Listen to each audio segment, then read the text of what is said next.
mga guys! Hello everyone! Ate Guard Rachel, welcome back to my channel.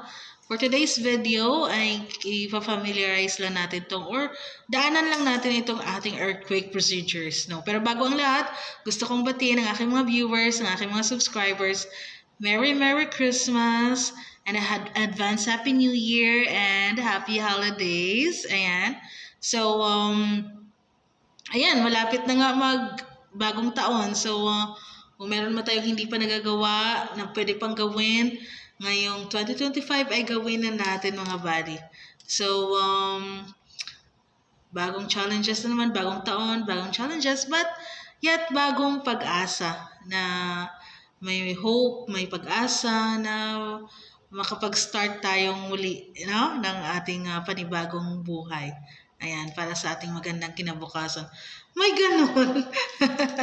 So, Christmas season. So, Christmas nga, walang masyadong tao. Walang tao sa post. So, kailangan lang nating maging alert. Sabi nga ay, mag-relax. Okay lang mag-relax, but we continue to be alert, especially this holiday season, no? So, ayan, kailangan natin magbasa-basa ulit at maging familiar sa ating mga earthquake procedures, no? Ayan, emergency procedures, especially na itong earthquake, no? So, palaging sinasabi sa atin, during earthquake, itong drop, cover, and hold. Ayan, so makikita natin sa picture, drop, cover, and hold. Ayan. So, immediately drop, cover, and hold on to reduce the risk of injury. Remember that the intensity of the event may fluctuate. So, hindi natin alam, malalakas siya or hihina siya, di ba? Kasi hindi naman natin talaga na-predict or na-detect na magkakaroon na pala ng earthquake. Drop where you are onto your hands and knees. This position protects you from being knocked down and allows you to stay low and crawl to nearby shelter. So, naka-drop ka, pero naka-alert ka pa rin. Yuko ka na ganyan, naka-hold on ka sa either sa table or mga matitigas na bagay. Matitigas na bagay. Ayan, so matitigas na bagay. Para in case na may shaking, naka-hold on tayo doon. Naka-drop, tapos cover. Ayan.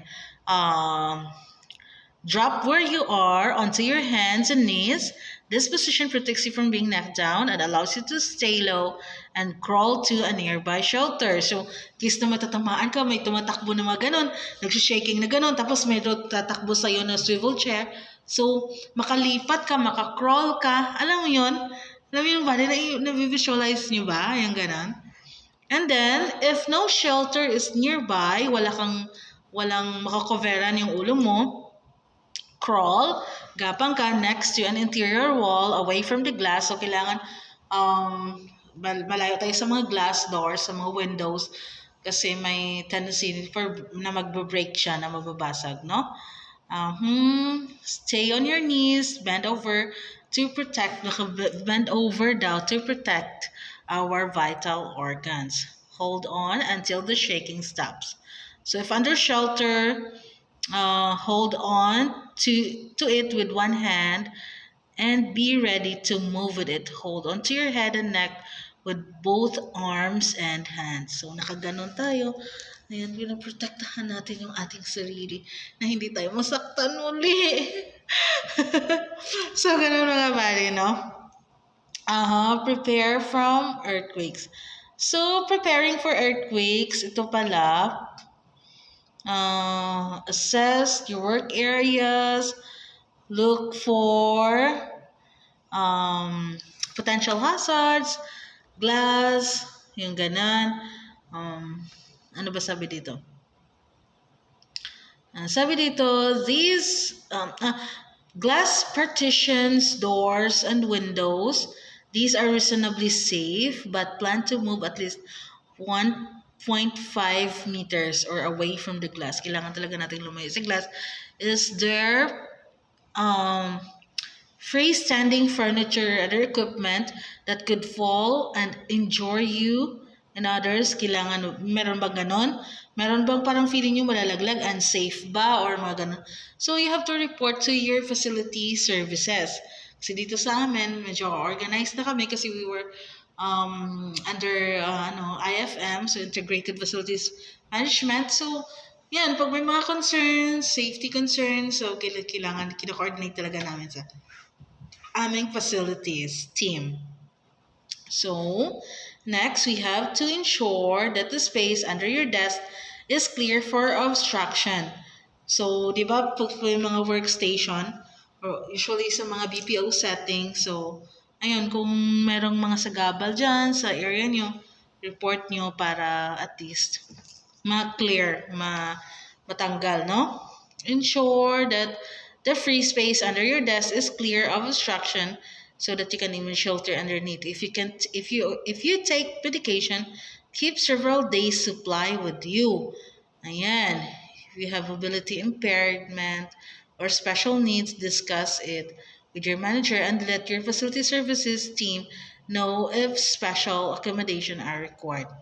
So, sa mga employees, mga buddies, sa mga employees lang, kung may mga kabansanan, mga PWD natin ng mga associates or mga colleagues or mga team, yan, no? So, dapat meron silang mobility, tawag dito?